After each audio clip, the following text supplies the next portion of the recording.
Hello, good day. Welcome to the Division of Education, Innovation and Energy e-learning program. I am Ms. Jamilla Bacchus, your facilitator for Biology CAPE, and on this instance we are looking at Unit 2 Biology. The topic at hand is application of biology. We are looking at Module 3, where in particular we are looking at health. Now, currently this topic I think bears tremendous importance because globally we are all caught up in the pandemic that is COVID-19. And so you hear many people speaking about issues of health, some correctly, some incorrectly. So today's lesson should give you some insights into some aspects of health and looking at how immunity can be brought about. This picture here, I am certain we all can relate to this. This is a child who is literally getting a shot, what we will call a shot, from maybe a nurse. This child is being immunized. What exactly is immunization? What is the importance of immunization? Why does our body need to get these kinds of introductions into a particular pathogen for us to be able to develop that protection, that immunity? So these are all terms that are associated with what we call acquired immunity. If you would have remembered in our last lesson, we looked at innate immunity. Remember, there are different lines of immunity. You have the first line of defense, which will be your innate immunity, what you were born with, which would have been your physical barriers, your chemical barriers, and also things in your blood, like the phagocytes, that will help to defend your body if a pathogen should enter. What we are looking at now would be what we call acquired immunity or adaptive immunity, where we are looking at certain systems in your body developing based on a unique pathogen which enters. So a lot of these terms here, as we go through, we are going to clarify them. But you are seeing some of them here, and I am certain you may have heard about them or seen them sometime recently. So, what should you know coming into this lesson? You should have, of course, known what is good health. That would be maintained throughout. What is good health? And therefore, you should know what is a disease, what are pathogenic diseases, and you should have known what was innate immunity. So we go forward now. In today's lesson, what will we like you to be able to do at the end of this lesson? You should be able to define the term immune response. We also would like you to be able to outline the sequence of events involved in the humoral and the cell-mediated response.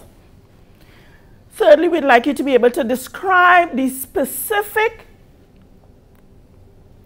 nature of B and T lymphocytes, describe the structure and role of antibodies. What we'll also like you to be able to do is to draw a diagram of an antibody structure. You should be able to draw it, label it, and annotate the different parts of the antibody molecule. And lastly, in the affective domain, we'd like you to be able to appreciate why is it important that we are doing this. We'd like you to be able to appreciate the intricate nature of this line of defense, the specific nature of it, and the lengthy period of time it takes place. In appreciating this, we'll then be able to see why you may need to have immunization in place because of the nature of this type of immunization. And lastly, we'd like you to be able to apply your knowledge in answering questions. So let's look at some of those questions. These questions may be presented to you in an exam, on an exam paper. So these were taken from a recent past paper question for CAPE. And I would like you to take a picture of this, again, as I've done in the other lessons before. At the end of the lesson, we're going to come back to this when you would have gotten enough information to be able to tackle these questions. So I'm going to give you these here and also these 2 additional questions. Take a picture of it, and we're going to come to it at the end of the lesson to go back over it. So, what is the immune response? It is a bodily response. It is a bodily response to an antigen that occurs when lymphocytes identify the antigenic molecules as foreign and induce the formation of antibodies and lymphocytes capable of reacting with it in rendering it harmless. So this immune response is what we would like to have developed in your body for any pathogen that would have entered. That is the nature, that is what will allow us to be able to overcome a pathogen, for us not to become ill when we are introduced to a pathogen. And so for any pathogen, and you know, as we established on the last occasion, there are literally billions of pathogen or potential pathogens out there. And should they come into our body has to be able to develop this immune response so that they will not cause harm to us and it will not destroy our bodies. So back to this picture, again, this is a blood smear.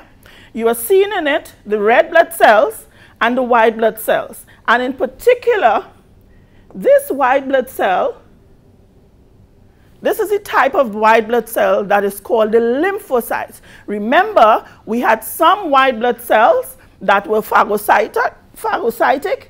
They are able to engulf pathogens. So you have the neutrophils, and you also have the monocytes or macrophages. The macrophages are developed from the monocytes. But these are the ones we are going to focus on today because these play a very important role in us developing immunity. You are seeing a lymphocyte here, and you have 2 types, the B and the T lymphocytes.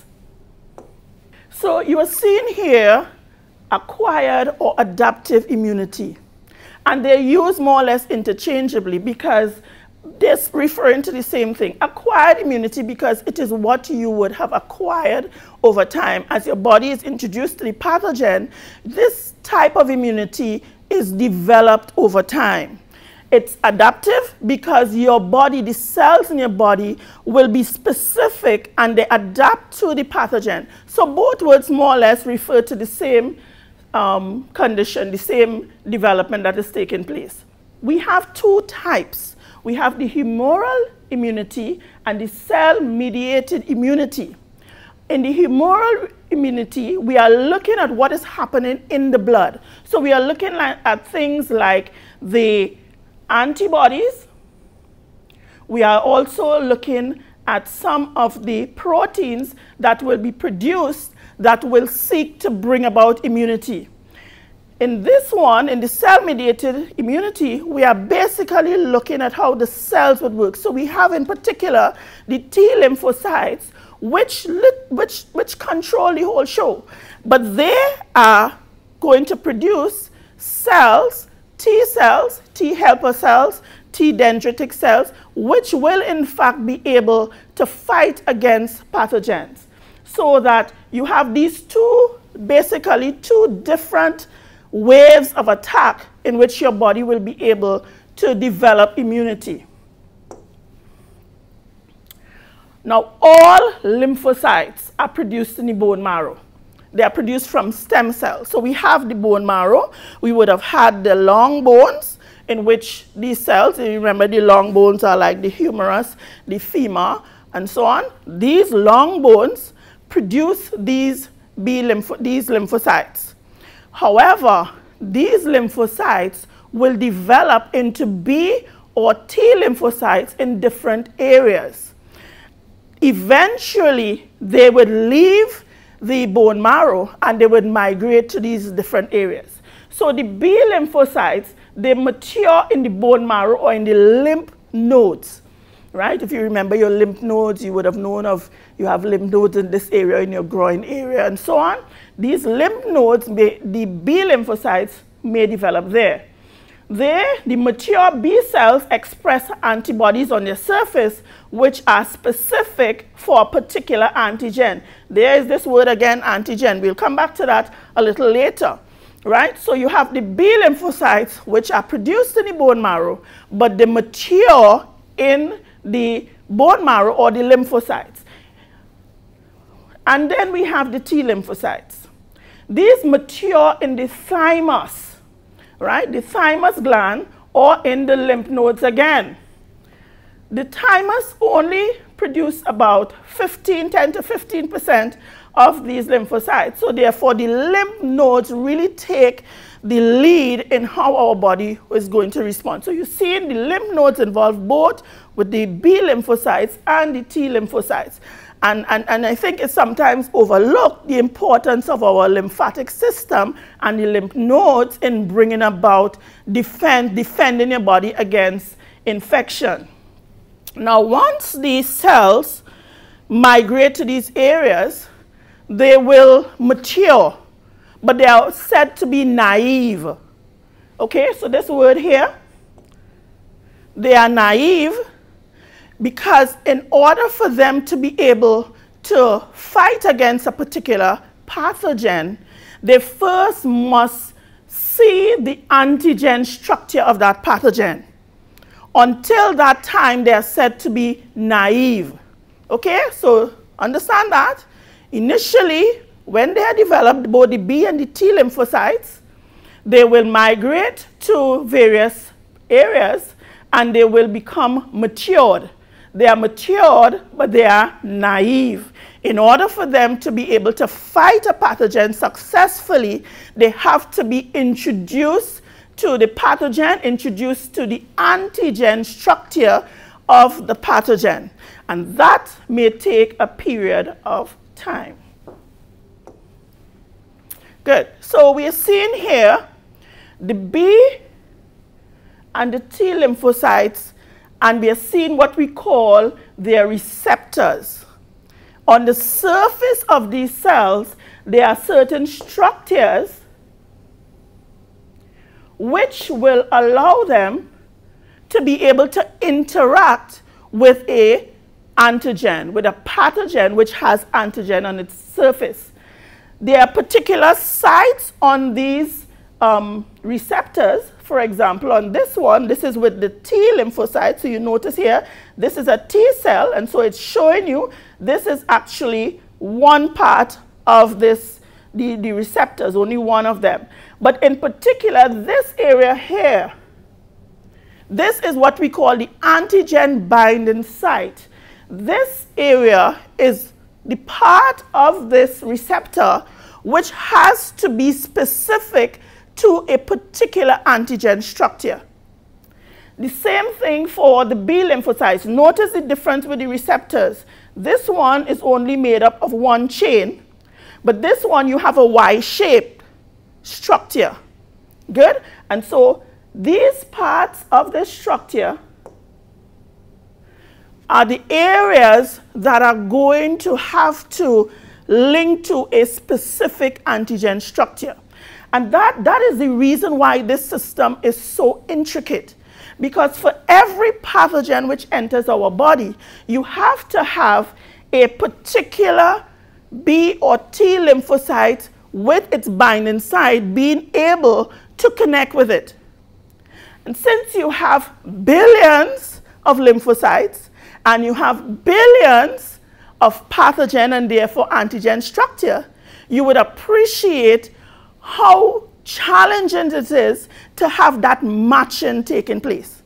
And it takes a pretty long period of time. So initially when a pathogen comes into your system, if it overwhelms your first line of defense, it may take a lengthy period of time before that matching up takes place between the antigen structure and the B and the T lymphocytes. Good? How are you all going? I know this is an area that some students are challenged with, but you can do it. I know you can do it. So just take the video one step at a time, and you will be able to explain this process in detail. So this adaptive immune system involves a number of different players. It involves the B and the T lymphocytes, but these in turn will allow certain other cells to develop. It would allow certain proteins to be produced. And so we are saying from the T lymphocytes, you will get the cytotoxic T killer cells, and these play a very important role in ensuring that certain proteins are produced and certain cells which must be removed because they may have a pathogen in them can be removed. We also have antibodies, which we recall came from the B lymphocytes. So these antibodies will also play a particular role, and the antibodies would manifest themselves in different ways. You have the immunoglobulins, of which IgE is one of the immunoglobulins that you have, and these can play a role in bonding to the pathogen, and so allowing the process of removal of the pathogen to take place faster. Lastly, we have, again, the B and the T lymphocytes develop memory cells. So even after you would have had the infection and the infection is over, you are well, you have these memory cells remaining in your blood and in your lymph. So should that pathogen come in again, your body will be able to fight against it. So you have all of these players, all of these different components of your adaptive immune system working together to bring about immunity, to bring about protection for a long-term response to a pathogen. So exactly, let's look basically at how this happens, a very basic understanding of it. So let's say you have been introduced to chickenpox. Chickenpox came into your system. You just stay in the environment and it just came in. Chickenpox is caused by a virus. This virus comes into your system. The first thing that will happen is that your innate immunity will try to suppress it. And one of the parts of your innate immunity, we remember, is the macrophage. So the macrophage will engulf this pathogen. And what it will then do will be to break up this pathogen and exhibit parts of this pathogen outside. Something like, you know, you traveling in a car and you put a bandana outside to wave. Persons will see the bandana, know who may be inside. Good? I know it's a poor analogy, but it will work. Similarly, you have this structure, which you call MHC2. MHC stands for Major Histocompatibility Complex. And there are two types. You have MHC2 and you have MHC1. The difference is that MHC2 is found on the macrophages, the cells which are white blood cells which are engulfing pathogen. The MHC1 are found on other types of cells, for example, your own body cells. Let's say you had a cancerous cell in your body. That's your own body cell. When a pathogen would enter your body cell, the MHC1 will hold out that pathogen structure, just like you have in the macrophages. So the MHC1 is found on the cells of your body structure, and the MHC2 is found on the cells, the macrophages. And so when you have the B lymphocytes or the T lymphocytes in close proximity, they will be able to see the antigen structure. And remember, we spoke about the antigen binding site on the B and the T lymphocytes. They are trying to match up the antigen binding site with what we call the epitope of the antigen structure. There's a particular point on the antigen structure in which they will bind. That point is called the epitope. So what we are trying to do is to have matching. And again, I remind you, you have billions of antigens and billions of lymphocytes. So that matching up may take a lengthy period of time. It can take a week, it can take 2 weeks. Each pathogen is unique, and the way in which your body responds is also going to be unique. Now, once the B lymphocyte it matches with a particular antigen structure, the next thing would happen is that this B lymphocyte will have mitosis taking place, and it will produce some additional B lymphocytes in this same specific formation, right? So they're going to produce more B lymphocyte.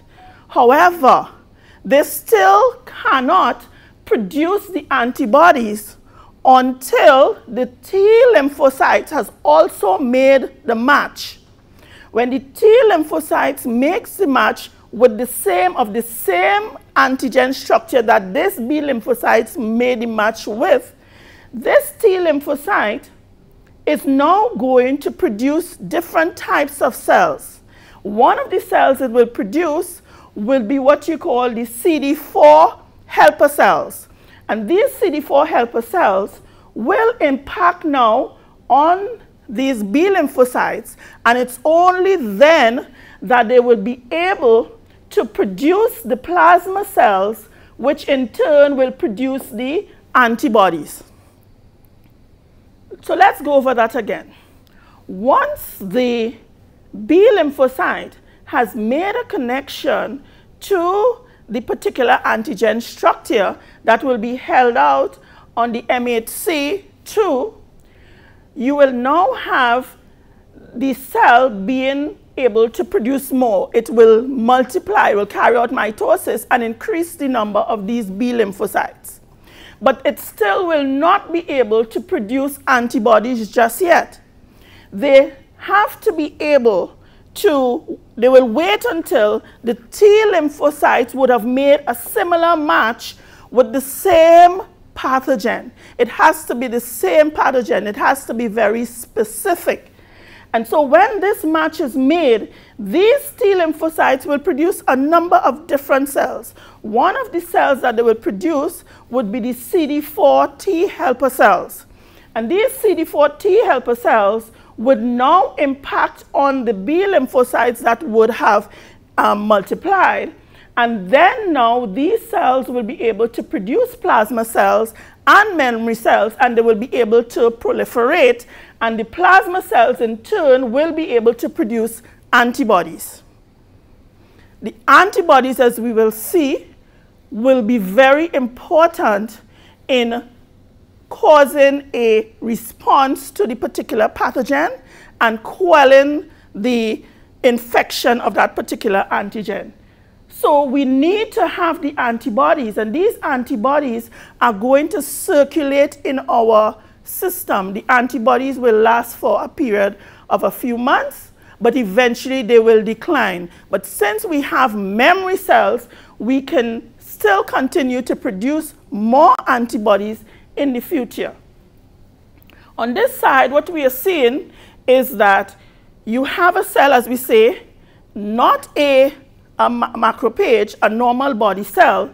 This also, when you have the T lymphocytes producing, when this T lymphocyte makes connection with the macrophage, some of the cells it will produce will be the cytotoxic T cells, and it will also produce the T memory cells.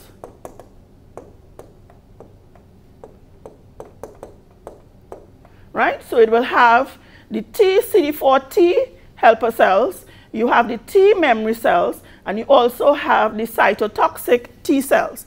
These cytotoxic T cells are really killer cells. Good? And what they do, they can now cause certain proteins to be produced, as we're seeing here. You can have certain proteins called cytokines, which will be produced like interleukins, 1, and so on. And these in turn can bond to the pathogen and cause the pathogen to be more highlighted, and in turn the macrophages and the other lymphocytes can engulf it.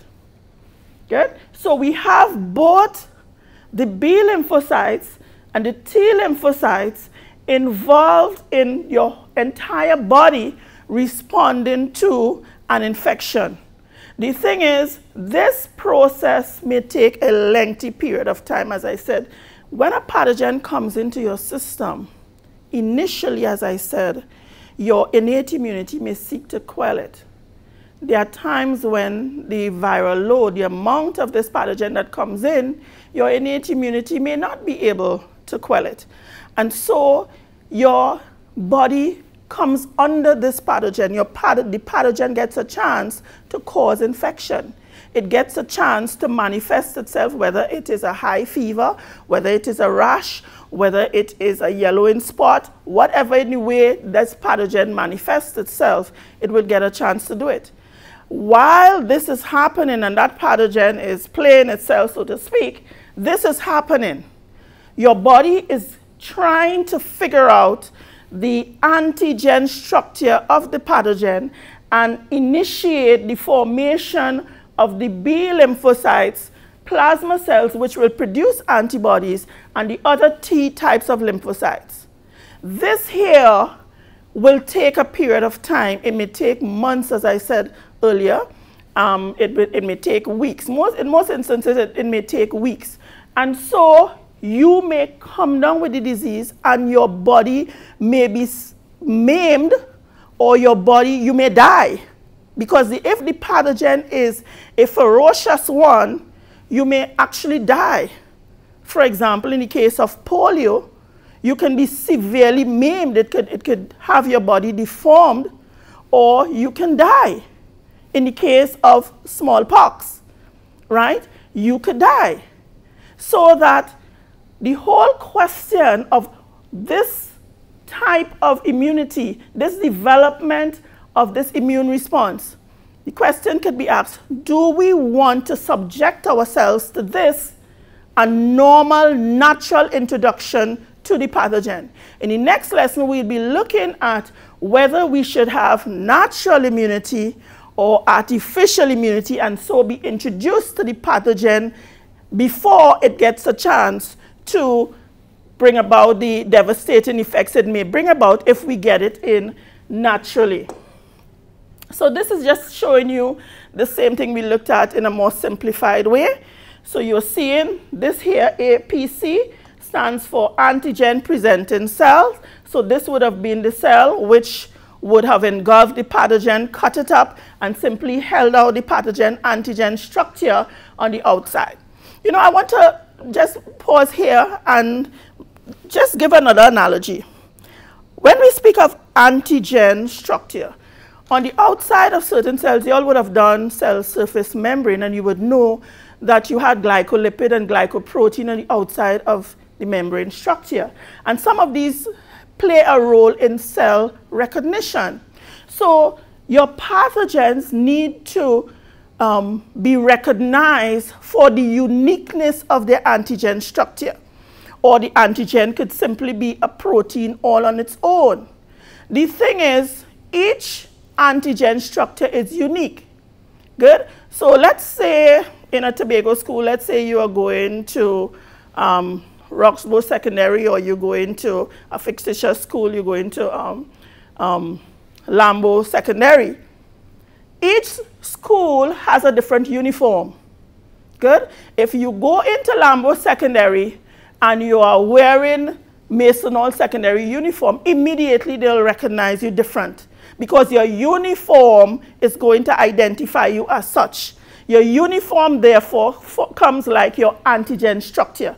So when a pathogen comes into your system, their antigen structure will allow your body to recognize them as foreign, not part of self, right? And this is what will bring about this cascading series of events for your body to become immune to the infection. As we said, the antibodies will be produced by the plasma cells.